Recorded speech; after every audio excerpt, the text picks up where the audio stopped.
ਅਸੀਂ ਪਹੁੰਚੇ ਹਾਂ ਡਾਕਟਰ ਪ੍ਰਗਟ ਸਿੰਘ ਭੁਰਜੀ ਹੁਣਾਂ ਕੋਲ, ਜਿਹੜੇ ਆਪਾਂ ਪਹਿਲਾਂ ਵੀ ਸਵਾਲ ਡਿਸਕਸ ਕੀਤੇ ਆ ਜਾਂ ਗੱਲਾਂ ਬਾਤਾਂ ਕੀਤੀਆਂ ਉਹਨਾਂ ਬਾਰੇ ਉਹਨਾਂ ਕੋਲੋਂ ਆਪਾਂ ਜਾਣਕਾਰੀ ਲੈਂਦੇ ਹਾਂ। ਡਾਕਟਰ ਸਾਹਿਬ ਬਹੁਤ ਬਹੁਤ ਸਵਾਗਤ ਹੈ ਜੀ ਪ੍ਰੋਗਰਾਮ 'ਚ, ਜੀ ਆਇਆਂ ਨੂੰ। ਬਹੁਤ ਬਹੁਤ ਧੰਨਵਾਦ ਡਾਕਟਰ ਸਾਹਿਬ, ਅਤੇ ਸਾਰੇ ਹੀ ਦੇਖਣ ਵਾਲਿਆਂ ਨੂੰ ਪਿਆਰ ਭਰੀ ਸਤਿ ਸ਼੍ਰੀ ਅਕਾਲ, ਨਮਸਤੇ, ਸਲਾਮ, ਆਦਾਬ, ਵਾਹਿਗੁਰੂ ਜੀ ਕਾ ਖਾਲਸਾ, ਵਾਹਿਗੁਰੂ ਜੀ ਕੀ ਫਤਿਹ। ਡਾਕਟਰ ਸਾਹਿਬ ਕਾਫੀ ਇਸ ਵੇਲੇ ਗੱਲਾਂ ਬਾਤਾਂ ਨੇ ਕੋਵਿਡ ਬਾਰੇ। ਇੱਕ ਤਾਂ ਸਾਨੂੰ ਵੈਕਸੀਨ ਬਾਰੇ ਪਹਿਲਾਂ ਦੱਸਿਓ ਵੀ ਕਦੇ ਕਹਿ ਦਿੰਦੇ ਆ ਆਹ ਵੈਕਸੀਨ ਠੀਕ ਆ ਅਤੇ ਆਹ ਵੈਕਸੀਨ ਠੀਕ ਨਹੀਂ ਆ, ਫਿਰ ਕਹਿੰਦੇ ਯੂਰਪ 'ਚ ਠੀਕ ਨਹੀਂ ਆ, ਕਨੇਡਾ 'ਚ ਠੀਕ ਆ, ਫਿਰ ਕਹਿੰਦੇ ਕਨੇਡਾ 'ਚ 55 ਸਾਲ ਤੋਂ ਉੱਪਰ ਥੱਲੇ ਵਾਲਿਆਂ 'ਚ ਠੀਕ ਆ, ਇਹਨਾਂ 'ਚ ਠੀਕ ਨਹੀਂ। ਰੌਲਾ ਗੋਲਾ ਕੀ ਆ? ਕੁਛ ਇਸ ਵੇਲੇ ਗੱਲ ਕਲੀਅਰ ਹੋਈ ਜੀ? ਦੇਖੋ, ਫਾਈਜ਼ਰ ਔਰ ਮੋਡਰਨਾ ਦੀ ਤਾਂ ਨਿਊਜ਼ ਬਣਦੀ ਨਹੀਂ ਹੈ ਨਾ, ਕਿਉਂਕਿ ਉਹਨਾਂ ਦੇ ਵਿੱਚ ਇਹੋ ਜਿਹੇ ਕੋਈ ਸਾਈਡ ਇਫੈਕਟ ਰਿਪੋਰਟ ਨਹੀਂ ਹੁੰਦੇ। ਐਸਟਰਾਜ਼ੈਨੇਕਾ ਜਿਹੜੀ ਹੈਗੀ ਸੁਰਖੀਆਂ 'ਤੇ ਹੈਗੀ, ਔਰ ਖਾਸ ਕਰਕੇ ਯੂਰਪ ਤੋਂ ਹੀ ਰਿਪੋਰਟ ਆ ਰਹੀ ਹੈ। ਮੈਂ ਵੀ ਦੱਸਣਾ ਚਾਹੁੰਦਾ ਵੀ ਐਸਟਰਾਜ਼ੈਨੇਕਾ ਵਰਗੀ ਹੀ ਵੈਕਸੀਨ ਜਿਹੜੀ ਹਿੰਦੁਸਤਾਨ 'ਚ ਵੀ ਲੱਗੀ ਆ, ਮਿਲੀਅਨਸ ਆਫ ਲੋਕਾਂ ਨੂੰ ਕੋਈ ਰਿਪੋਰਟ ਨਹੀਂ ਹੋਈ ਜਾਂ ਦਰਜ ਨਹੀਂ ਹੋਈ ਜਾਂ ਉਹ ਦੱਸ ਨਹੀਂ ਰਹੇ। ਹੁਣ ਇਸ ਵੇਲੇ ਜਦੋਂ ਆਪਾਂ ਲਿਟਰੇਚਰ ਦੇਖਦੇ ਹਾਂ, 20 ਮਿਲੀਅਨ ਤੋਂ ਜ਼ਿਆਦਾ ਡੋਸਿਸ ਐਸਟਰਾਜ਼ੈਨੇਕਾ ਦੇ ਯੂਰਪ 'ਚ ਲੱਗ ਚੁੱਕੇ ਆ। ਸਭ ਤੋਂ ਪਹਿਲੀ ਕੰਟਰੀ ਲੰਡਨ 'ਚ ਉਹਨੇ ਸ਼ੁਰੂ ਕੀਤੀ ਸੀ, ਕਿਉਂਕਿ ਉਹਨਾਂ ਦੀ ਆਪ ਦੀ ਪ੍ਰੋਡਕਸ਼ਨ ਸੀ ਆਕਸਫੋਰਡ ਯੂਨੀਵਰਸਿਟੀ। ਉਹਦੇ ਵਿੱਚੋਂ 79 ਲੋਕਾਂ ਨੂੰ, ਕਰੀਬਨ 80 ਲੋਕਾਂ ਨੂੰ ਜਿਹੜੇ ਖੂਨ ਦੀ ਨਸਾਂ ਹੁੰਦੀਆਂ ਬ੍ਰੇਨ ਦੀਆਂ, ਉਹਦੇ 'ਚ ਲਹੂ ਜੰਮਣ ਦੀ ਆਈ, ਔਰ ਉਹਨਾਂ ਨੇ ਦੇਖਿਆ ਵੀ ਇਹ ਐਸੋਸੀਏਸ਼ਨ ਬਣਦਾ ਹੈ। ਸੋ ਯੂਰੋਪੀਅਨ ਮੈਡੀਕਲ ਐਸੋਸੀਏਸ਼ਨ ਨੇ ਇਹਦੇ ਉੱਤੇ ਪੁਸ਼ਟੀ ਦਿੱਤੀ। ਹੁਣ ਇਹ ਪ੍ਰੂਵ ਕਰਨਾ, ਡਿਸਪਰੂਵ ਕਰਨਾ ਬੜਾ ਔਖਾ ਹੋ ਜਾਂਦਾ ਵੀ ਉਹਦੇ ਕਰਕੇ ਹੀ ਹੋਇਆ ਜਾਂ ਹੋਰ ਕੋਈ ਫੈਕਟਰਸ ਕਰਕੇ ਹੋਇਆ। ਜਰਮਨੀ ਨੇ ਜਦੋਂ ਇਹ ਬਿਊਗਲ ਵਜਾਇਆ, ਟਰੰਪਟ ਵਜਾਇਆ ਵੀ 2.7 ਮਿਲੀਅਨ ਡੋਸਿਸ ਹੀ ਉਹਨਾਂ ਨੇ ਦਿੱਤੀਆਂ ਸੀ, ਅਤੇ ਉੱਥੇ ਕਰੀਬਨ 31 ਤੋਂ ਜ਼ਿਆਦਾ ਵਿਅਕਤੀਆਂ ਦੇ ਵਿੱਚ ਇਹ ਪਾਇਆ ਗਿਆ। ਬਹੁਤੀਆਂ ਸਾਰੀਆਂ ਲੇਡੀਜ਼ ਸੀ, ਕਈ ਬਰਥ ਕੰਟਰਸੈਪਟਿਵ ਪਿਲਸ ਲੈ ਰਹੀਆਂ ਸੀ, ਜਿੱਦਾਂ ਬਰਥ ਕੰਟਰੋਲ ਪਿਲ ਹੁੰਦੀ ਆ, ਉਹਦੇ ਨਾਲ ਉੱਦਾਂ ਵੀ ਕਲੋਟਿੰਗ ਦੇ ਚਾਂਸਿਸ ਵੱਧਦੇ। ਕਈਆਂ ਦੇ ਕਲੋਟਿੰਗ ਦੇ ਸੈੱਲ ਲੋ ਸੀ, ਜਿਹਨੂੰ ਆਪਾਂ ਪਲੇਟਲੇਟ ਕਹਿੰਦੇ ਹੈ ਨਾ। ਲੇਕਿਨ ਅਣਸੁਖਾਵੀਂ ਘਟਨਾ ਵਰਤੀ ਵੀ 9 ਮੌਤਾਂ ਉੱਥੇ ਜਰਮਨੀ 'ਚ ਹੋਈਆਂ, ਅਤੇ ਟੋਟਲ 39 ਮੀਨਸ 40 ਦੇ ਲਾਗੇ ਮੌਤਾਂ ਯੂਰਪ 'ਚ ਹੋਈਆਂ। ਸੋ ਇਸ ਲਈ ਜਿਹੜੀ ਯੂਰੋਪੀਅਨ ਏਜੰਸੀ ਆ ਉਹ ਤਾਂ ਕਹਿ ਰਹੀ ਹੈ UK 'ਚ ਵੀ 30 ਸਾਲ ਤੋਂ ਥੱਲੇ ਨਾ ਹੀ ਲਾਓ। ਹੁਣ ਕੈਨੇਡਾ ਦੇ ਵਿੱਚ 3 ਲੱਖ ਤੋਂ ਜ਼ਿਆਦਾ ਡੋਜ਼ਿਸ ਐਸਟਰਾਜ਼ੈਨੇਕਾ ਦੇ ਲੱਗ ਚੁੱਕਿਆ। ਡਾਕਟਰ ਸਾਹਿਬ ਮੈਂ ਰੋਕ ਰਿਹਾ ਤੁਹਾਨੂੰ, ਇਹਦਾ ਮਤਲਬ ਕੀ 30 ਸਾਲ ਤੋਂ ਥੱਲੇ ਨਾ ਲਾਓ ਵੀ ਉਹਨਾਂ ਨੂੰ ਖਤਰਾ ਹੈ ਨਹੀਂ, ਜਾਂ ਕੀ ਚੱਕਰ ਹੈ ਜੀ? ਰਿਸਕ ਇਹੀ ਦੇਖਿਆ ਸੀ ਵੀ ਜਿਹੜੇ ਯੰਗ ਵੂਮਨ ਸੀ, ਜਿਹੜੀ ਬਰਥ ਕੰਟਰੋਲ ਪਿਲ ਲੈ ਰਹੀਆਂ ਸੀ, ਜਿਹੜੇ ਮਤਲਬ ਇਹ ਟੀਕਾ ਲੱਗਾ, ਅਤੇ ਉਹਨਾਂ ਨੂੰ ਜ਼ਿਆਦਾ ਮਾਤਰਾ 'ਚ ਇਹ ਕਲੋਟਿੰਗ ਦੀ ਪ੍ਰੋਬਲਮ ਸਾਹਮਣੇ ਆਈ ਸੀ। ਸੋ ਹਰ ਕੰਟਰੀ ਨੇ ਆਪਣੇ ਆਪਣੇ ਜਿਹੜੇ ਹੈਗੇ ਪੈਮਾਨੇ ਲੈ ਕੇ ਆਏ। ਸੋ UK ਵਾਲੇ ਕਹਿੰਦੇ ਆ ਵੀ 30 ਸਾਲ ਤੋਂ ਥੱਲੇ ਬਿਲਕੁਲ ਨਾ ਲਾਓ, ਉਹਦੇ ਉੱਤੇ ਲਾਉਣ ਦੀ ਉਹਨਾਂ ਨੇ ਅਜੇ ਵੀ ਛੂਟ ਦਿੱਤੀ। ਬਟ ਆਪਾਂ ਐਕਸਟਰਾਆਰਡਨਰੀ ਸਟੈਪ ਲਿੱਤਾ ਵੀ 55 ਤੋਂ 65 ਸਾਲ ਦੇ ਵਿੱਚ ਕੋਈ ਵੀ ਰਿਪੋਰਟ ਨਹੀਂ ਹੋਇਆ ਸੀ ਯੂਰਪ 'ਚ ਕੇਸ। ਸੋ ਇੱਥੇ ਇਸ ਲਈ ਅਜੇ ਵੀ 55 ਤੋਂ 65 ਦੇ ਵਿੱਚ ਮਾਨਤਾ ਹੈਗੀ ਆ। ਉਹਦੇ 'ਚ 1.5 ਮਿਲੀਅਨ ਡੋਜ਼ਿਸ ਸਾਨੂੰ ਅਮਰੀਕਾ ਤੋਂ ਮਿਲੀਆਂ ਸੀ, ਕੁਛ ਹਿੰਦੁਸਤਾਨ ਤੋਂ ਵੀ ਮਿਲੀਆਂ ਸੀ, ਕੁਛ 4 ਮਿਲੀਅਨ ਡੋਜ਼ਿਸ ਲੇਟਰ ਇਸ ਮਹੀਨੇ ਦੇ ਅਖੀਰ ਤੱਕ ਹੋਰ ਹੋਣੀ ਹੈ। ਲੇਕਿਨ ਨਾਲ ਨਾਲ ਸਾਡੇ ਕੋਲ ਫਾਈਜ਼ਰ ਵੀ ਹੈ, ਮੋਡਰਨਾ ਵੀ ਹੈ, ਅਤੇ ਜੌਨਸਨ ਐਂਡ ਜੌਨਸਨ ਵੀ ਇਸ ਮਹੀਨੇ ਦੇ ਅਖੀਰ 'ਤੇ ਆ ਜਾਣੀ ਹੈ। ਸੋ ਇਸ ਲਈ ਲੋਕਾਂ ਦਾ ਨਾ ਡਰ ਜਿਹੜਾ ਹੈਗਾ ਮਨਾਂ 'ਚ ਬੈਠਾ। ਅੱਜ ਵੀ ਮੈਂ ਕਈ ਡਾਕਟਰਾਂ ਦੇ ਨਾਲ ਗੱਲ ਕਰ ਰਿਹਾ ਸੀ ਵੀ ਲੋਕ ਅਪੋਇੰਟਮੈਂਟ ਬੁੱਕ ਕਰ ਲੈਂਦੇ ਆ, ਫਿਰ ਉਹ ਪੁੱਛਦੇ ਵੀ ਕਿਹੜਾ ਟੀਕਾ ਉੱਥੇ ਚੱਲ ਰਿਹਾ, ਕੋਈ ਕਹਿੰਦਾ ਨਾ ਐਸਟਰਾਜ਼ੈਨੇਕਾ, ਉਹ ਆਉਂਦੇ ਨਹੀਂ। ਸੋ ਲੋਕਾਂ ਦੇ ਮਨ ਦੇ ਵਿੱਚ ਇੱਕ ਡਰ ਪੈਦਾ ਹੋਇਆ। ਲੇਕਿਨ ਕੈਨੇਡਾ ਦੇ ਵਿੱਚ 3 ਲੱਖ ਤੋਂ ਜ਼ਿਆਦਾ ਟੀਕੇ ਲੱਗੇ, ਕਿਸੇ ਦੇ ਵਿੱਚ ਕੋਈ ਰਿਪੋਰਟ ਨਹੀਂ ਹੋਈ ਇਹੋ ਜਿਹੀ ਗੱਲ। ਆਪਾਂ ਜੇ ਇੱਥੇ ਜਿਹਨੂੰ ਲੱਗਦੀ ਆ ਉਹਨੂੰ ਪਹਿਲਾਂ ਪਤਾ ਲੱਗ ਜਾਂਦਾ ਵੀ ਇਹਦੇ ਕਿਹੜੀ ਕੰਪਨੀ ਦਾ ਲੱਗਣ ਲੱਗਿਆ? ਦੇਖੋ, ਇੱਥੇ ਚੋਇਸ ਨਹੀਂ ਹੈਗੀ। ਜਿੱਦਾਂ ਵੀ ਪ੍ਰਧਾਨ ਮੰਤਰੀ ਨੇ ਵੀ ਕਿਹਾ ਵੀ ਜਦੋਂ ਮੈਂ ਜਾਊਂਗਾ ਮੇਰੀ ਵਾਰੀ ਆਊਗੀ, ਜਿਹੜਾ ਵੀ ਟੀਕਾ ਉੱਥੇ ਹੋਊਗਾ ਉਹ ਮੈਨੂੰ ਲਾਉਣਾ ਪਊਗਾ। ਲੇਕਿਨ ਲੋਕ ਜਿਹੜੇ ਹੈਗੇ ਆ ਬਹੁਤੇ ਉਹ ਨਹੀਂ, ਮਤਲਬ ਇਸ ਗੱਲ ਦੇ ਵਿੱਚ ਉਹਨਾਂ ਦਾ ਡਰ ਜਿਹੜਾ ਹੈਗਾ ਸਾਹਮਣੇ ਆ ਗਿਆ। ਔਰ ਸਿਰਫ ਯੂਰਪ ਦੇ ਵਿੱਚ ਹੀ ਜ਼ਿਆਦਾ ਰਿਪੋਰਟਿੰਗ ਹੋਈ ਹੈ, ਹਿੰਦੁਸਤਾਨ ਤੋਂ ਰਿਪੋਰਟਿੰਗ ਨਹੀਂ ਹੋਈ, ਅਫਰੀਕਾ ਤੋਂ ਰਿਪੋਰਟਿੰਗ ਨਹੀਂ ਹੋਈ, ਕੈਨੇਡਾ, ਆਸਟ੍ਰੇਲੀਆ ਇੱਥੋਂ ਰਿਪੋਰਟਿੰਗ ਨਹੀਂ ਹੋਈ। ਉੱਥੇ ਵੀ ਤਾਂ ਐਸਟਰਾਜ਼ੈਨੇਕਾ ਦੇ ਟੀਕੇ ਲੱਗੇ ਸੀ। ਕਈ ਕੰਟਰੀਜ਼ 'ਚ 1 in 100,000 'ਤੇ ਰਿਪੋਰਟ ਹੋਈ, ਕਈ 'ਚ 5 ਲੱਖ ਅਤੇ ਕਈ 'ਚ 1 ਮਿਲੀਅਨ 'ਚ ਇੱਕ ਕੇਸ ਆਇਆ। ਡਾਕਟਰ ਸਾਹਿਬ ਇੱਕ ਹੋਰ ਦੱਸਿਓ, ਕਈ ਲੋਕ ਕਹਿੰਦੇ ਵੀ ਇਹ ਜਿਹੜੀ ਐਸਟਰਾਜ਼ੈਨੇਕਾ ਇੰਗਲੈਂਡ ਵਾਲੀ ਆ ਇਹ ਅਮਰੀਕਾ ਤੋਂ ਆਈ ਆ, ਇਹ ਇੰਡੀਆ ਤੋਂ ਆਈ ਆ। ਕੋਈ ਕਹਿੰਦੇ ਸੀ ਪਹਿਲਾਂ ਵੀ ਇਹ ਬੈਚ ਦਾ ਫਰਕ ਆ, ਜਿਹੜੀ ਯੂਰਪ 'ਚ ਗਏ ਉਹ ਹੋਰ ਬੈਚ ਆ। ਇਹਦਾ ਵੀ ਕੋਈ ਫਰਕ ਹੁੰਦਾ ਦਵਾਈ ਦਾ ਜੀ? ਜਦੋਂ ਵੀ ਆਪਾਂ ਕੋਈ ਵੈਕਸੀਨ ਨੂੰ ਛੱਡ ਕੇ ਕੋਈ ਵੀ ਦਵਾਈ ਲਈਏ ਹੈ ਨਾ, ਕੋਈ ਸਾਈਡ ਇਫੈਕਟ ਆ ਰਿਹਾ ਸੀ, ਉਹ ਬੈਚ ਨੂੰ ਦੇਖਦੇ ਹਾਂ ਵੀ ਕੋਈ ਮੈਨੂਫੈਕਚਰਿੰਗ ਦਾ ਇਸ਼ੂ ਆ, ਜਿਹੜੇ ਪਲਾਂਟ 'ਚ ਪ੍ਰੋਡਿਊਸ ਹੋ ਰਹੀ ਆ, ਕੋਈ ਸਟੇਬਲਾਈਜ਼ਰ ਉਹਨਾਂ ਨੇ ਪਾਏ, ਕੋਈ ਸਟੋਰੇਜ ਦੀ ਪ੍ਰੋਬਲਮ ਆਈ ਹੈ ਨਾ। ਸੋ ਕੈਨੇਡਾ 'ਚ ਜਿਹੜੀ ਐਸਟਰਾਜ਼ੈਨੇਕਾ ਉਹ ਯੂਰੋਪੀਅਨ ਬੈਚ ਵਾਲੀ ਨਹੀਂ ਹੈਗੀ। ਸੋ ਇਹ ਹੁਣ ਕਹਿਣਾ ਮਤਲਬ ਔਖਾ ਆ ਵੀ ਸਹੀ ਆ ਕਿ ਗਲਤ ਆ। ਲੇਕਿਨ ਮੈਂ ਇਹ ਕਹਿਣਾ ਚਾਹੁੰਦਾ, ਸਾਰੇ ਵੈਕਸੀਨਸ ਤੁਹਾਨੂੰ ਕੋਵਿਡ ਤੋਂ ਮੌਤ ਦੀ ਦਰ ਤੋਂ ਬਚਾਉਂਦੇ। ਤੁਹਾਨੂੰ ਹਸਪੀਟਲ ਐਡਮਿਸ਼ਨ ਤੋਂ ਬਚਾਉਂਦੇ ਆ। ਸੋ ਆਪਾਂ ਜਦੋਂ ਕਹਿੰਦੇ ਆ ਨਾ 62%, 66%, 70% ਵਰਸਿਸ ਫਾਈਜ਼ਰ ਜਿਹੜਾ 95%, ਉਹ ਸਟੱਡੀਜ਼ ਦੇ ਵਿੱਚ ਆ, ਲੇਕਿਨ ਹਕੀਕਤ 'ਚ ਸਾਰੇ ਐਂਟੀਬਾਡੀਜ਼ ਬਣਾਉਂਦੇ ਆ। ਸਾਰੇ ਤੁਹਾਡੇ ਵਿੱਚ ਫੌਜ ਇਹ ਬਣਾ ਕੇ ਰੱਖਦੇ ਆ ਵੀ ਕੋਵਿਡ ਅਗਰ ਐਂਟਰੀ ਕਰਦਾ ਤਾਂ ਉਹਦੇ ਨਾਲ ਲੜਾਈ ਹੋ ਕੇ ਤੁਹਾਡੀ ਡੈਥ ਨਾ ਹੋਵੇ, ਮੌਤ ਨਾ ਹੋਵੇ ਔਰ ਐਡਮਿਸ਼ਨ ਨਾ ਹੋਵੇ। ਡਾਕਟਰ ਸਾਹਿਬ, ਇੱਕ ਪਾਸੇ ਰਿਸਕ ਹੈਗਾ ਕਿ ਮੈਨੂੰ ਕੋਵਿਡ ਹੋ ਗਿਆ, ਮੌਤ ਹੋ ਜਾਣੀ ਆ।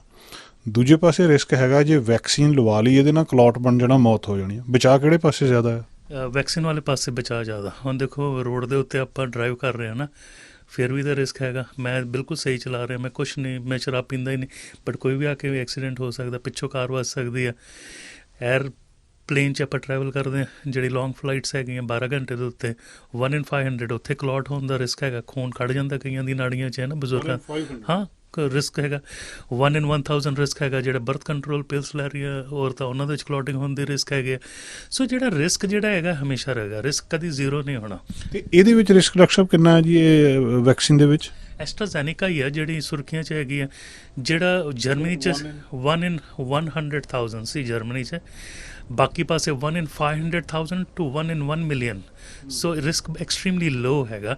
ਲੇਕਿਨ ਤਾਂ ਵੀ ਹੈਲਥ ਕੈਨੇਡਾ ਨੇ ਮਾਨਤਾ ਦਿੱਤੀ ਵੀ ਆਪਾਂ 55 ਸਾਲ ਤੋਂ ਥੱਲੇ ਨਾ ਲਾਈਏ, ਕਿਉਂਕਿ ਸਾਰੇ ਕੇਸਿਸ ਜਿਹੜੇ ਯੂਰਪ 'ਚ ਰਿਪੋਰਟ ਹੋਏ ਉਹ ਬਹੁਤੇ 20 ਤੋਂ 35 ਸਾਲ ਦੀ ਉਮਰ 'ਚ ਸੀ। ਕੁਛ ਟਾਵੇਂ 60 ਦੇ ਲਾਗੇ 'ਚ ਅੱਗੇ, 55 ਦੇ ਲਾਗੇ 'ਚ ਅੱਗੇ ਸੀ। ਸੋ ਇਸ ਲਈ ਉਹਨਾਂ ਨੇ ਗਾਈਡਲਾਈਨ ਲਿਖ ਕੇ ਆਂਦੀ ਵੀ ਆਪਾਂ 55 ਤੋਂ ਥੱਲੇ ਨਾ ਲਾਈਏ। ਦੇਖੋ ਹੁਣ ਇਹ ਜਿਹੜਾ ਹੈਗਾ ਨਾ, ਆਪਾਂ ਐਮਰਜੈਂਸੀ ਸਿਚੁਏਸ਼ਨ 'ਚ ਚੱਲ ਰਹੇ ਹਾਂ। ਅਸੀਂ ਵਿਸ਼ਵ ਯੁੱਧ ਪਹਿਲਾਂ ਵੀ ਪੜ੍ਹਿਆ, ਦੂਜਾ ਵੀ ਪੜ੍ਹਿਆ, ਕੋਈ ਬਲੈਕ ਐਂਡ ਵਾਈਟ ਮੂਵੀਜ਼ ਵੀ ਦੇਖੀਆਂ। ਇਸ ਵੇਲੇ ਵਿਸ਼ਵ ਯੁੱਧ 3 ਚੱਲ ਰਿਹਾ। ਜਿਹੜੇ ਕੋਵਿਡ ਨੇ ਸਾਡੇ ਉੱਤੇ ਅਟੈਕ ਕੀਤਾ, ਅਤੇ ਅਸੀਂ ਕੋਸ਼ਿਸ਼ ਕਰ ਰਹੇ ਹਾਂ ਵੀ ਜਿਹੜਾ ਵੀ ਹਥਿਆਰ ਸਾਡਾ ਵਧੀਆ ਤੋਂ ਵਧੀਆ ਅਸੀਂ ਕੋਸ਼ਿਸ਼ ਕਰੀਏ। ਤਾਂ ਸਭ ਤੋਂ ਵਧੀਆ ਹਥਿਆਰ ਤਾਂ ਵੈਕਸੀਨੇਸ਼ਨ ਹੈ। ਦੂਜਾ ਹੈਗਾ ਵੀ ਆਪਾਂ ਪ੍ਰੀਵੈਂਸ਼ਨ ਦੇ ਤੌਰ 'ਤੇ ਰਹੀਏ, ਵੀ ਇਹਦੇ ਸੰਪਰਕ 'ਚ ਨਾ ਆਏ, ਪ੍ਰੀਕਾਸ਼ਨਸ ਲਈਏ, ਮਾਸਕ ਪਾਈਏ, ਹੈਂਡ ਸੈਨੀਟਾਈਜੇਸ਼ਨ ਕਰੀਏ, ਨਾ ਮਿਲੀਏ ਜੁਲੀਏ, ਜੱਫੀਆਂ ਨਾ ਪਾਈਏ, ਆਪਾਂ ਸੈਲਫ ਇੰਪੋਜ਼ਡ ਆਈਸੋਲੇਸ਼ਨ ਰੱਖੀਏ। ਕਿਉਂਕਿ ਇਸ ਵੇਲੇ 1 ਮਿਲੀਅਨ ਤੋਂ ਜ਼ਿਆਦਾ ਕੇਸਿਸ ਕੈਨੇਡਾ 'ਚ ਹੋ ਚੁੱਕੇ ਪੋਜ਼ੀਟਿਵ। ਇਹ ਤਾਂ ਡਾਕੂਮੈਂਟਡ ਆ, ਕਈ ਅਨਡਾਕੂਮੈਂਟਡ ਹੋਣਗੇ, ਮਿਲੀਅਨ ਤੋਂ ਜ਼ਿਆਦਾ ਹੀ ਹੈ ਨੰਬਰ, ਅਤੇ 23,000 ਤੋਂ ਜ਼ਿਆਦਾ ਮੌਤਾਂ ਹੋਈਆਂ। ਸੋ ਮੇਰਾ ਰਿਸਕ, ਤੁਹਾਡਾ ਰਿਸਕ 1 in 38 ਹੈਗਾ, ਕਿਉਂਕਿ 38 ਮਿਲੀਅਨ ਦੀ ਕੰਟਰੀ ਆ ਕੋਵਿਡ ਹੋਣ ਦਾ ਕੈਨੇਡਾ 'ਚ। ਹੁਣ ਪੰਗਾ ਜਿਹੜਾ ਵੇਰੀਐਂਟ ਦਾ, ਜਿਹੜਾ ਰੂਪਾਂਤਰ ਦਾ, ਪਹਿਲੋਂ ਬ੍ਰਿਟਿਸ਼ ਵੇਰੀਐਂਟ ਜਿਹੜਾ ਹੈਗਾ ਉਹ ਹਾਵੀ ਹੋ ਰਿਹਾ ਸੀ B117। ਹੁਣ ਜਿਹੜਾ P1 ਆ, ਜਿਹੜਾ ਬ੍ਰਾਜ਼ੀਲ ਦਾ, ਉਹਨੇ ਤਰਥੱਲੀ ਮਚਾਈ ਹੋਈ ਹੈ BC 'ਚ ਵੀ ਔਰ ਅਲਬਰਟਾ 'ਚ ਵੀ ਹੋ ਰਹੀ।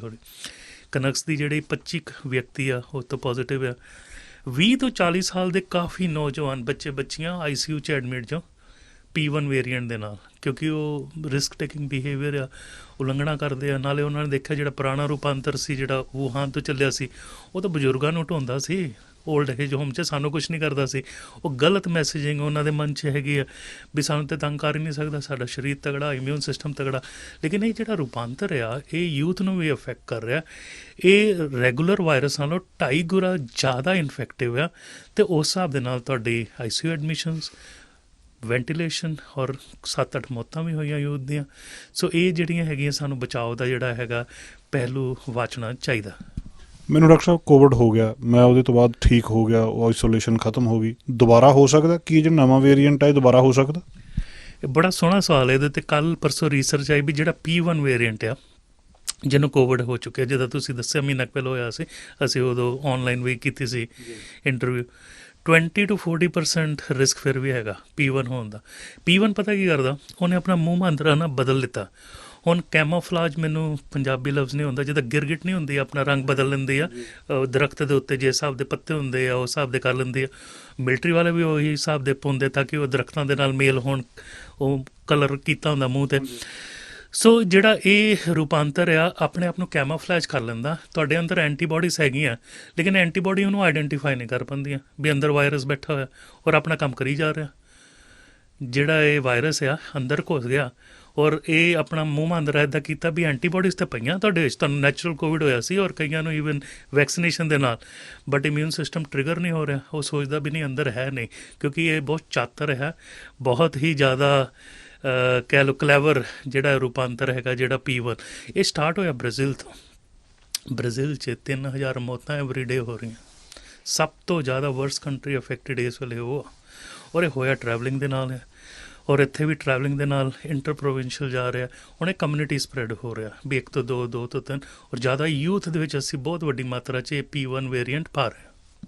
ਡਾਕਟਰ ਸਾਹਿਬ, ਅਮਰੀਕਾ ਦੇ ਵਿੱਚ ਬਹੁਤ ਤੇਜ਼ੀ ਨਾਲ ਵੈਕਸੀਨੇਸ਼ਨ ਹੋ ਰਹੀ ਹੈ, ਸਾਡੇ ਇੱਥੇ ਥੋੜ੍ਹਾ ਜਿਹਾ ਕੰਮ ਢਿੱਲਾ ਲੱਗਦਾ, ਕਹਿੰਦੇ ਕੀ ਗੱਲਬਾਤ ਆ ਜੀ?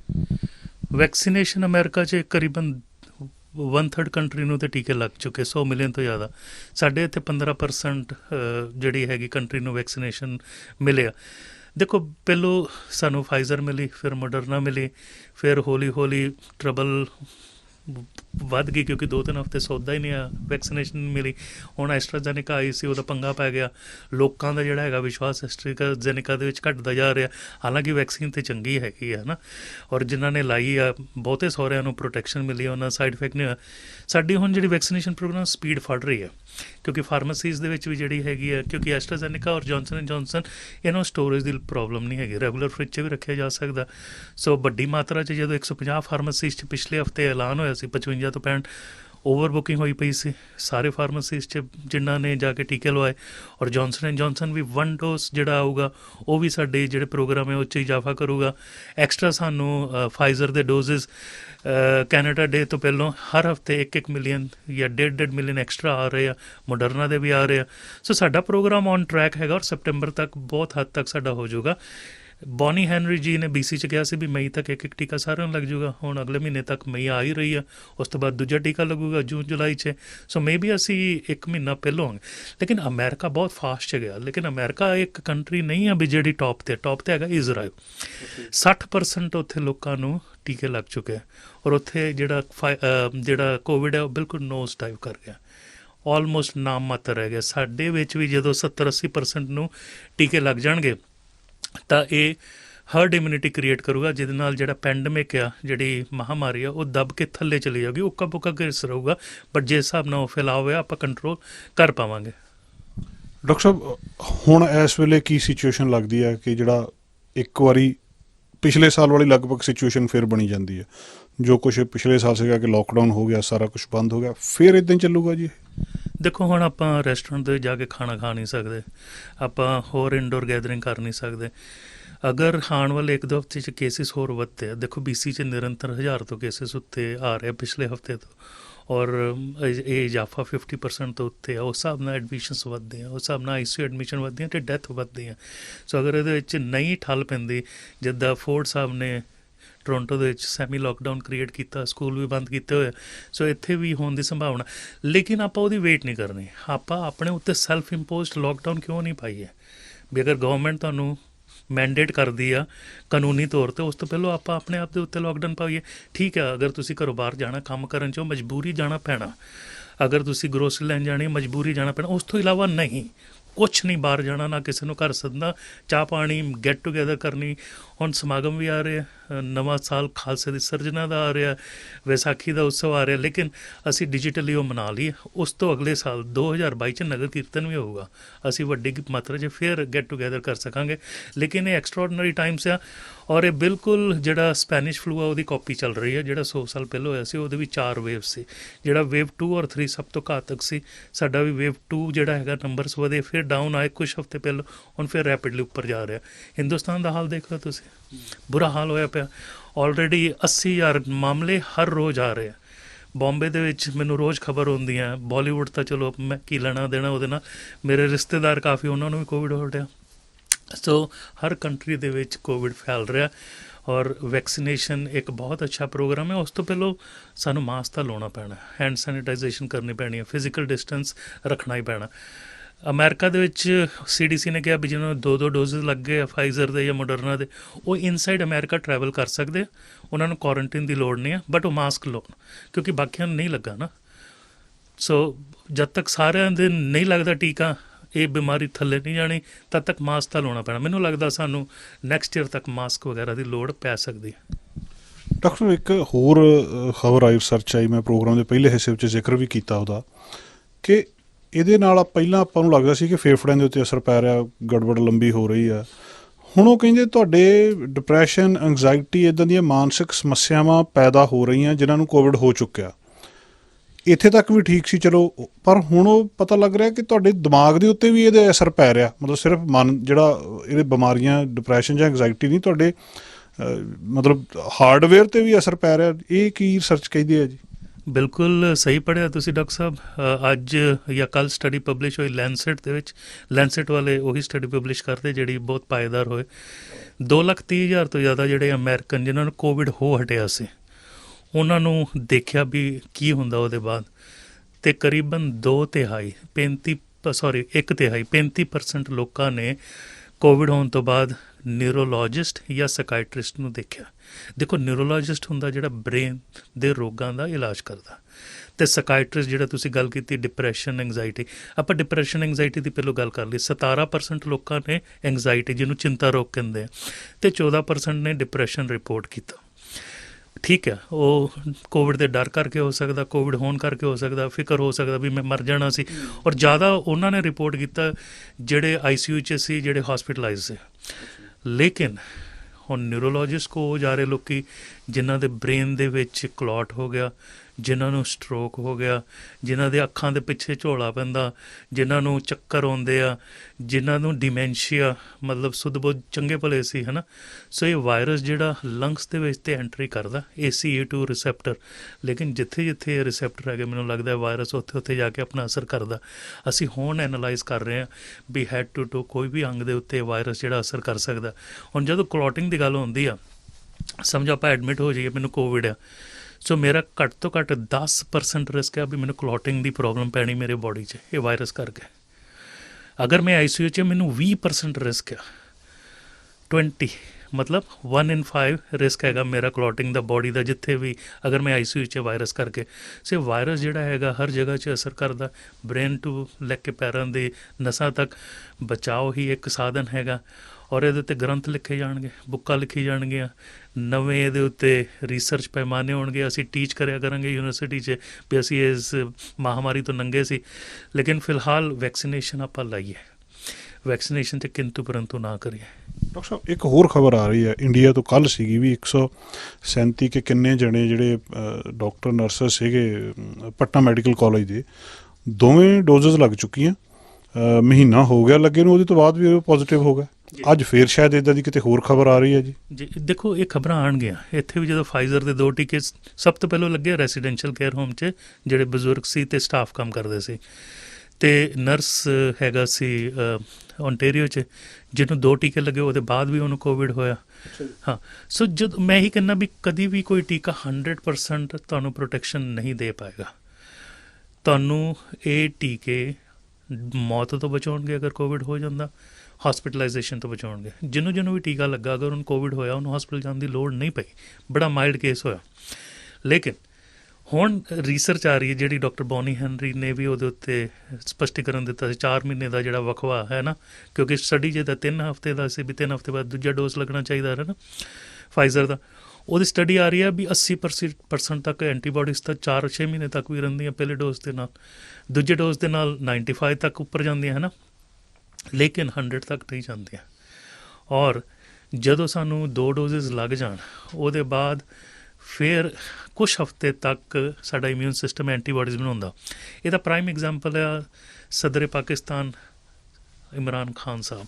ਉਹਨਾਂ ਨੂੰ ਜਦੋਂ ਟੀਕੇ ਲੱਗੇ 2 ਦਿਨ ਬਾਅਦ ਹੋ ਗਿਆ ਸੀ ਕੋਵਿਡ, ਮਾਈਲਡ ਕੇਸ, ਲੇਕਿਨ 2 ਦਿਨ 'ਚ ਐਂਟੀਬਾਡੀਜ਼ ਨਹੀਂ ਬਣਦੇ, ਉਹਨੂੰ ਟਾਈਮ ਲੱਗਦਾ। ਸੋ ਇਹੋ ਜਿਹੇ ਕੇਸਿਸ ਹੁੰਦੇ ਰਹਿਣਗੇ, ਔਰ ਕੋਵਿਡ ਨੇ ਸਾਡਾ ਖਹਿੜਾ ਨਹੀਂ ਛੱਡਣਾ। ਕੋਵਿਡ ਧਰਤੀ 'ਤੇ ਰਹੂਗਾ, ਅਸੀਂ ਇਹਨੂੰ ਕੱਢ ਨਹੀਂ ਸਕਦੇ, ਇਹਨੂੰ ਦਬਾ ਸਕਦੇ ਹਾਂ, ਇਹਦੇ ਨਾਲ ਜੰਗ ਅਸੀਂ ਜਿੱਤ ਸਕਦੇ ਹਾਂ, ਇਹਨੂੰ ਹਰਾ ਸਕਦੇ ਹਾਂ, ਲੇਕਿਨ ਉਹ ਟਾਈਮ ਦੇ ਨਾਲ ਹੀ ਹੋਊਗਾ। ਫਲੂ ਦੇਖੋ ਹਰ ਸਾਲ ਹੁੰਦਾ, ਥੋੜ੍ਹਾ ਬਹੁਤ ਆ ਕੇ ਅਸੀਂ ਫਲੂ ਸ਼ਾਟ ਲਾਉਂਦੇ ਹਾਂ, ਬਚ ਜਾਂਦੇ, ਸ਼ਾਇਦ ਸਾਨੂੰ ਇਸ ਮੁਜਸਮੇ 'ਚ ਜਾਣਾ ਪੈਣਾ। ਫਾਈਜ਼ਰ ਨੇ ਰਿਸਰਚ 'ਚ ਇਹ ਦੱਸਿਆ ਸੀ ਵੀ 2 ਡੋਜ਼ ਉਹਨਾਂ ਦੇ ਲੱਗੇ ਆ ਤਾਂ ਘੱਟ ਤੋਂ ਘੱਟ 6 ਮਹੀਨੇ ਤੱਕ ਐਂਟੀਬਾਡੀ ਲੈਵਲ 95% ਤੱਕ ਰਹਿੰਦਾ, ਹੋ ਸਕਦਾ ਜ਼ਿਆਦਾ ਵੀ ਰਹਿੰਦਾ ਹੋਇਆ। ਸੋ ਇਹ ਵੀ ਗੁੱਡ ਨਿਊਜ਼ ਹੈਗੀ ਆ, ਲੇਕਿਨ ਅੱਗੇ ਜਿਉਂ ਰਿਸਰਚ ਹੋਊਗਾ ਅਸੀਂ ਸਾਂਝੇ ਕਰਾਂਗੇ। ਅਤੇ ਡਾਕਟਰ ਸਾਹਿਬ, ਇਹਦਾ ਮਤਲਬ ਜਿਹਨੂੰ ਕੋਵਿਡ ਹੋ ਚੁੱਕਾ ਉਹਨੂੰ ਵੈਕਸੀਨ ਲਵਾਉਣੀ ਚਾਹੀਦੀ ਹੈ? ਰਿਕਮੈਂਡੇਸ਼ਨ 'ਤੇ ਹੈਗੀ, ਹਾਂ। ਔਰ ਸਾਇੰਸ ਇਸ ਵੇਲੇ ਇਹਦੇ ਉੱਤੇ ਟੀਕਾ ਟਿੱਪਣੀ ਕਰ ਰਹੀ ਆ, ਬਟ ਕਹਿੰਦੇ ਘੱਟ ਤੋਂ ਘੱਟ 1 ਡੋਜ਼ ਤਾਂ ਲਾਓ, ਕਿਉਂਕਿ ਉਹਨੂੰ ਨੈਚੁਰਲ ਕੋਵਿਡ ਹੋਇਆ ਅਤੇ ਦੂਜੇ ਡੋਜ਼ ਨੇ ਸ਼ਾਇਦ ਬੂਸਟਰ ਦਾ ਕੰਮ ਕਰਨਾ। ਜਿਹੜਾ ਪਹਿਲਾ ਡੋਜ਼ ਆਪਾਂ ਲਾਉਂਦੇ ਹਾਂ ਫਾਈਜ਼ਰ, ਮੋਡਰਨਾ ਦਾ ਜਾਂ ਈਵਨ ਐਸਟਰਾਜ਼ੈਨੇਕਾ ਦਾ, ਉਹ ਤੁਹਾਡਾ ਇਮਿਊਨ ਸਿਸਟਮ ਨੂੰ ਇੱਕ ਮੈਸੇਜ ਦਿੰਦਾ ਵੀ ਐਂਟੀਬਾਡੀਜ਼ ਬਣਾ, ਜਦੋਂ ਦੂਸਰਾ ਡੋਜ਼ ਲਾਉਂਦੇ ਆ ਇਮਿਊਨ ਸਿਸਟਮ ਨੇ ਮੈਮਰੀ ਹੁੰਦੀ ਆ, ਉਹਨੂੰ ਯਾਦਦਾਸ਼ਤ ਹੁੰਦੀ ਆ, ਉਹ ਬਹੁਤ ਜ਼ਿਆਦਾ ਐਂਟੀਬਾਡੀਜ਼ ਬਣਾਉਂਦਾ। ਸੋ ਇਸ ਲਈ ਬੂਸਟਰ ਉਹਨੂੰ ਕਹਿੰਦੇ, ਬੂਸਟ ਕਰਨਾ। ਸੋ ਹਾਂ, ਸੋ ਮੈਂ ਹੀ ਕਹਿੰਦਾ ਵੀ ਜਿਹੜਾ ਤੁਹਾਡਾ ਸਵਾਲ ਸੀ ਵੀ ਕੋਵਿਡ ਜਿਹਨੂੰ ਹੋ ਗਿਆ ਉਹਨੂੰ ਲਾਉਣਾ ਚਾਹੀਦਾ, ਯੈਸ, ਬਟ ਉਹਨੂੰ 3 ਤੋਂ 4 ਮਹੀਨੇ ਵੇਟ ਕਰਨਾ ਪੈਣਾ, ਕਿਉਂਕਿ ਐਡਿਕੁਏਟ ਐਂਟੀਬਾਡੀਜ਼ ਉਹਨੇ ਲੈਵਲ ਤੱਕ ਰਹਿੰਦੀਆਂ। ਅਗਰ ਉਹਦੀ ਏਜ ਵੀ ਹੈਗੀ, ਲੈਟਸ ਸੇ ਉਹ 85 ਸਾਲ ਦਾ, 2 ਹਫ਼ਤੇ ਪਹਿਲਾਂ ਕੋਵਿਡ ਹੋਇਆ ਸੀ, ਉਹਨੂੰ ਟੀਕਾ ਅਜੇ ਨਹੀਂ ਲੱਗੂਗਾ। ਉਹਨੂੰ ਕਹਿਣਗੇ ਵੀ ਠੀਕ ਹੈ, ਤੇਰੇ 'ਚ ਪ੍ਰੋਟੈਕਸ਼ਨ ਹੈਗੀ ਹੈ, ਤੂੰ ਵੇਟ ਕਰ ਲਾ, 3-4 ਮਹੀਨੇ ਬਾਅਦ ਲਾਵਾਂਗੇ ਤੈਨੂੰ, ਹੈ ਨਾ। ਸੋ ਇਸ ਲਈ ਸਾਇੰਸ ਤਾਂ ਹੈਗੀ। ਦੂਜੀ ਜਿਹੜੇ ਲੌਂਗ ਹੌਲ ਵਾਲੇ ਆ, ਲੌਂਗ ਹੌਲ ਮਤਲਬ ਜਿਹਨੂੰ ਕੋਵਿਡ ਹੋਇਆ ਬਟ ਉਹਨਾਂ ਦੀ ਲੱਤਾਂ ਦੁਖਦੀਆਂ, ਉਹ ਤੁਰ ਨਹੀਂ ਸਕਦੇ, ਉਹ ਖੇਡਾਂ 'ਚ ਨਹੀਂ ਜਾ ਸਕਦੇ, ਸਕੂਲ ਨਹੀਂ ਜਾ ਸਕਦੇ, ਕੰਮ 'ਤੇ ਨਹੀਂ ਜਾ ਸਕਦੇ, ਮਾਨਸਿਕਤਾ ਉਹਨਾਂ ਦੀ ਖਰਾਬ ਆ, ਬ੍ਰੇਨ 'ਚ ਪ੍ਰੋਬਲਮ, ਉਹਨਾਂ ਨੂੰ ਵੀ ਹੁਣ ਰਿਸਰਚ ਆ ਰਹੀ ਵੀ ਇੱਕ ਡੋਜ਼ ਕੋਵਿਡ ਵੈਕਸੀਨ ਲਾਈਏ ਅਤੇ ਉਹਨਾਂ ਦੀ ਕੰਡੀਸ਼ਨ ਠੀਕ ਹੋਣੀ ਸ਼ੁਰੂ ਹੁੰਦੀ ਹੈ। ਸੋ ਇਹਦੇ ਉੱਤੇ ਅਜੇ ਸਾਇੰਸ ਇਵੋਲਵ ਹੋ ਰਹੀ ਆ। ਲੇਕਿਨ ਸਭ ਤੋਂ ਵੱਡੀ ਤਰਾਸਦੀ ਇਹੀ ਆ ਵੀ ਜਿਹੜੇ ਸਾਡੇ ਰੂਪਾਂਤਰ ਆ, ਇਹ ਜਿਹੜੇ ਹੈਗੇ ਆ, ਇਹ ਆਊਟ ਆਫ ਕੰਟਰੋਲ ਹੋ ਰਿਹਾ। ਜਿਹੜੀ ਨਾ ਜੌਨਸਨ ਐਂਡ ਜੌਨਸਨ ਆ, ਉਦੋਂ ਰਿਸਰਚ ਕਰ ਰਹੀ ਸੀ ਜਦੋਂ ਰੂਪਾਂਤਰ ਆ ਰਹੇ ਸੀ, ਜ਼ਿਆਦਾ ਬ੍ਰਾਜ਼ੀਲ 'ਚ ਉਹਦੀ ਰਿਸਰਚ ਹੋਈ ਹੈ, ਸਾਊਥ ਅਫਰੀਕਾ 'ਚ। ਸੋ ਮੇਰੇ ਹਿਸਾਬ ਦੇ ਨਾਲ ਜਦੋਂ ਉਹ ਵੀ ਵੈਕਸੀਨ ਆਊਗੀ, ਰੂਪਾਂਤਰ ਜਿਹੜੇ ਲੈਵਲ ਹੈ ਉਹ ਥੱਲੇ ਜਾਣਗੇ। ਫਾਈਜ਼ਰ ਔਰ ਮੋਡਰਨਾ ਜਿਹੜਾ P1 ਆ, B117 ਅਤੇ ਜਿਹੜਾ ਸਾਊਥ ਅਫਰੀਕਨ ਵੇਰੀਐਂਟ, ਉਹਦੇ ਉੱਤੇ ਸਪੈਸ਼ਲ ਵੈਕਸੀਨ ਦੀ ਵੀ ਰਿਸਰਚ ਕਰ ਰਹੀ ਹੈ। ਹੋ ਸਕਦਾ ਜਿਹੜੇ ਪੋਕਟਸ 'ਚ ਹੋਣ ਉਸ ਜਗ੍ਹਾ 'ਚ ਉਹ ਵੈਕਸੀਨ ਦਿੱਤੀ ਜਾਵੇ, ਜਿਹੜੇ ਰੂਪਾਂਤਰ ਨੂੰ ਵੀ ਹੈਂਡਲ ਕੀਤੀ ਜਾਵੇ। ਜਿਹੜੀ ਰੈਗੂਲਰ ਵੈਕਸੀਨ ਹੈ ਉਹ ਵੀ 60 to 70% ਇਫੈਕਟਿਵ ਆ। ਦੇਖੋ ਤੁਹਾਡਾ ਇਮਿਊਨ ਸਿਸਟਮ ਵੀ ਤਾਂ ਹੈਗਾ ਨਾ ਬੋਡੀ ਦਾ, ਰੱਬ ਨੇ ਦਿੱਤਾ, ਉਹ ਵੀ ਤਾਂ ਕੰਮ ਕਰੂਗਾ। ਹੁਣ ਤੁਸੀਂ ਮੇਰੇ ਸਾਹਮਣੇ ਖਲੋਤੇ ਹੋ, ਤੁਹਾਨੂੰ ਕੋਵਿਡ ਹੋਇਆ, ਤੁਹਾਡੇ ਇਮਿਊਨ ਸਿਸਟਮ ਨੇ ਫਾਈਟ ਕੀਤੀ, ਉਹ ਜਿੱਤਿਆ। ਸੋ ਬਹੁਤਾਰਤਰ ਇੱਦਾਂ ਹੀ ਹੁੰਦਾ ਵੀ ਸਾਡਾ ਇਮਿਊਨ ਸਿਸਟਮ ਵੀ ਸਾਡੇ ਨਾਲ ਖਲੋਤਾ ਰਵੇ। ਡਾਕਟਰ ਸਾਹਿਬ, ਇਹੀ ਗੱਲ ਅੱਜ ਜਿਹੜੀ ਵਰਲਡ ਹੈਲਥ ਡੇ ਵੀ ਆ, ਉਹਦੇ ਉੱਤੇ ਵੀ ਜਿਹੜੇ ਡਾਕਟਰ ਮਾਹਰ ਕਹਿ ਰਹੇ ਆ ਵੀ ਤੁਸੀਂ ਵੈਕਸੀਨ ਤੋਂ ਬਾਅਦ ਵੀ ਆਪਣੇ ਇਮਿਊਨ ਸਿਸਟਮ ਨੂੰ ਸਟਰੋਂਗ ਕਰੋ। ਜਿੰਨੀ ਕੁ ਗੱਲ ਮੈਂ ਸਮਝ ਸਕਿਆ ਸਾਰੇ ਕੁਛ ਦੇ ਵਿੱਚੋਂ ਵੇਰੀਐਂਟ ਕਿੰਨੇ ਹੋ ਸਕਦੇ ਆ, ਵੈਕਸੀਨ ਜਿਹੜੀ ਉਹ ਕਿੰਨੇ ਤਰ੍ਹਾਂ ਦੀ ਹੋ ਸਕਦੀ ਹੈ, ਪਰ ਜਦੋਂ ਵੀ ਤੁਹਾਨੂੰ ਵੈਕਸੀਨ ਜਿਹੜੀ ਵੀ ਮਿਲਦੀ ਉਹ ਲਵਾ ਲਓ, ਇਹਦੇ ਨਾਲ ਤੁਹਾਡਾ ਕਾਫੀ ਬਚਾਅ ਹੋ ਜਾਊਗਾ। ਇਹ ਠੀਕ ਹੈ ਜੀ? ਬਿਲਕੁਲ। ਵੈਕਸੀਨ ਜਿਹੜੀ ਉਹੀ ਹੈ ਜਿਹੜੀ ਤੁਹਾਡੇ ਮੋਢੇ 'ਚ ਲੱਗ ਗਈ, ਤੁਹਾਨੂੰ ਐਂਟੀਬਾਡੀਜ਼ ਬਣਾਉਣ 'ਚ ਸਮਰੱਥ ਹੈ ਤੁਹਾਡੇ ਇਮਿਊਨ ਸਿਸਟਮ ਦੇ ਨਾਲ। ਸੋ ਇਮਿਊਨ ਸਿਸਟਮ ਤੁਹਾਡਾ ਇਨਹੈਰਿਟਲੀ ਮਤਲਬ ਗੁੱਡ ਹੋਣਾ ਚਾਹੀਦਾ। ਵੈਕਸੀਨ ਦੇ ਨਾਲ ਕੋਵਿਡ ਦੇ ਅਗੇਂਸਟ ਤੁਸੀਂ ਐਂਟੀਬਾਡੀਜ਼ ਬਣਾਉਂਦੇ ਹੋ। ਹੁਣ ਸਟੱਡੀ ਆ ਰਹੀ ਹੈ ਵੀ 7 ਘੰਟੇ ਨੀਂਦ, ਉਹਦੇ ਉੱਤੇ ਮੈਂ ਇੱਕ ਪ੍ਰੋਗਰਾਮ ਵੀ ਕੀਤਾ ਸੀ ਕੁਛ ਵਰੇ ਪਹਿਲੋਂ। ਉਹਦੀ ਰੀਜ਼ਨ ਇਹ ਆ ਵੀ ਅਗਰ ਆਪਾਂ ਘੱਟ ਸੌਂਦੇ ਹਾਂ ਅਤੇ ਸਾਡੇ ਜਿਹੜੇ ਕ੍ਰੋਮੋਸੋਮਸ ਦੇ ਉੱਤੇ ਜੀਨਸ ਹੁੰਦੇ ਆ, ਕਈ ਜੀਨਸ ਜਿਹੜੇ ਹਾਈਪਰ ਐਕਟਿਵ ਹੋ ਜਾਂਦੇ, ਕਈ ਲੋ ਐਕਟਿਵ ਹੋ ਜਾਂਦੇ ਆ। ਹਾਈਪਰ ਐਕਟਿਵ ਉਹ ਹੋ ਜਾਂਦੇ ਆ ਜਿਹੜਾ ਇਨਫਲੇਮੇਸ਼ਨ ਔਰ ਇਮਿਊਨ ਸਿਸਟਮ ਨੂੰ ਡੋਰਮੈਂਟ ਕਰਦੇ, ਸਪਰੈਸ ਕਰਦੇ। ਅਗਰ ਨੀਂਦ 60 ਘੰਟੇ ਆ, ਵਧੀਆ। ਤੁਹਾਡਾ ਖਾਣਾ ਠੀਕ ਹੋਣਾ ਚਾਹੀਦਾ, ਤੁਹਾਡੇ ਅੰਦਰ ਚੜ੍ਹਦੀ ਕਲਾ ਦਾ ਜਜ਼ਬਾ ਹੋਣਾ ਚਾਹੀਦਾ। ਤੁਸੀਂ ਦੇਖੋ, ਅਗਰ ਤੁਸੀਂ ਅੰਦਰੋਂ ਮਜ਼ਬੂਤ ਹੈ ਵੀ ਮੈਨੂੰ ਕੁਛ ਨਹੀਂ ਹੋਣਾ, ਮੋਸਟ ਲਾਈਕਲੀ ਤੁਹਾਡਾ ਇਮਿਊਨ ਸਿਸਟਮ ਹਾਈਪਰ ਬੂਸਟ 'ਚ ਰਹਿੰਦਾ। ਅਗਰ ਉੱਦਾਂ ਹੀ ਮਰੂ ਕਹਿ ਜਾਣਾ, ਹਾਏ ਮੈਨੂੰ ਕੋਵਿਡ ਹੋ ਜਾ, ਮੈਂ ਮਰ ਜਾਣਾ, ਤਾਂ ਇਮਿਊਨ ਸਿਸਟਮ ਹੋਰ ਥੱਲੇ ਚਲੇ ਜਾਣਾ। ਸੋ ਇਸ ਲਈ ਆਪਣੀ ਮਾਨਸਿਕਤਾ ਜਿਹੜੀ ਹੈਗੀ ਆ ਉਹ ਆਪਣੇ ਹੱਥ 'ਚ ਰੱਖੋ ਔਰ ਸ਼ਬਦ ਗੁਰੂ ਦਾ ਟੇਕ ਲੈ ਕੇ ਚੜ੍ਹਦੀ ਕਲਾ 'ਚ ਰਹੋ, ਇਮਿਊਨ ਸਿਸਟਮ ਸਟਰੋਂਗ ਰੱਖੋ। ਅਤੇ ਇਹ ਜਿਹੜੇ ਔਖੇ ਦਿਨ ਆ ਹੌਲੀ ਹੌਲੀ, ਇਹ ਮੈਨੂੰ ਲੱਗਦਾ ਲਾਸਟ, ਹੁਣ ਜਦੋਂ ਨਾ ਆਪਾਂ ਕਹਿੰਦੇ ਹਾਥੀ ਲੰਘ ਗਿਆ ਪੂਛ ਰਹਿ ਗਈ, ਸੋ ਹਾਥੀ ਦਾ ਬਾਟਮ ਹਿੱਸਾ ਜਿਹੜਾ ਪਿਛਲਾ ਹਿੱਸਾ ਥੋੜ੍ਹਾ ਲੰਘਣ ਡਿਆ, ਪੂਛ ਜਿਹੜੀ ਹੈਗੀ 4th ਵੇਵ ਮਾੜੀ ਮਾਟੀ ਜਿਹੀ ਆਊਗੀ, ਉਹਦੇ ਬਾਅਦ ਇਹ ਡੋਰਮੈਂਟ ਹੋਗਾ। ਬਹੁਤ ਬਹੁਤ ਸ਼ੁਕਰੀਆ ਡਾਕਟਰ ਸਾਹਿਬ, ਮਿਹਰਬਾਨੀ। ਬਹੁਤ ਧੰਨਵਾਦ, ਖੁਸ਼ ਥੈਂਕ ਯੂ ਜੀ। ਦੋਸਤੋ, ਅਸੀਂ ਗੱਲਬਾਤ ਕੀਤੀ ਡਾਕਟਰ ਪ੍ਰਗਟ ਸਿੰਘ ਭੁਰਜੀ ਹੋਣਾ ਨਾਲ, ਔਰ ਲਾ ਪਾ ਕੇ ਗੱਲ ਇਹੀ ਹੈ ਵੀ ਜਿਹੜੀ ਵੀ ਵੈਕਸੀਨ ਜਿੱਥੇ ਵੀ ਮਿਲਦੀ ਆ ਲਵਾ ਲਓ, ਬਹੁਤ ਸਾਰਾ ਬਚਾਅ ਇਹਦੇ ਨਾਲ ਕੋਵਿਡ ਤੋਂ ਹੋ ਜਾਣਾ। ਅੱਜ ਦਾ ਪ੍ਰੋਗਰਾਮ ਇੱਥੇ ਸਮਾਪਤ ਕਰਦੇ ਹਾਂ। ਸਾਡਾ ਹਰ ਇੱਕ ਪ੍ਰੋਗਰਾਮ ਦੇਖਣ ਤੇ ਸਾਡੇ ਨਾਲ ਜੁੜਨ ਲਈ ਸਬਸਕ੍ਰਾਈਬ ਕਰੋ ਚੈਨਲ ਪੰਜਾਬੀ ਤੇ ਨੋਟੀਫਿਕੇਸ਼ਨ ਲਈ ਬੈਲ ਆਈਕਨ ਵਾਲੇ ਬਟਨ ਤੇ ਕਲਿੱਕ ਕਰੋ।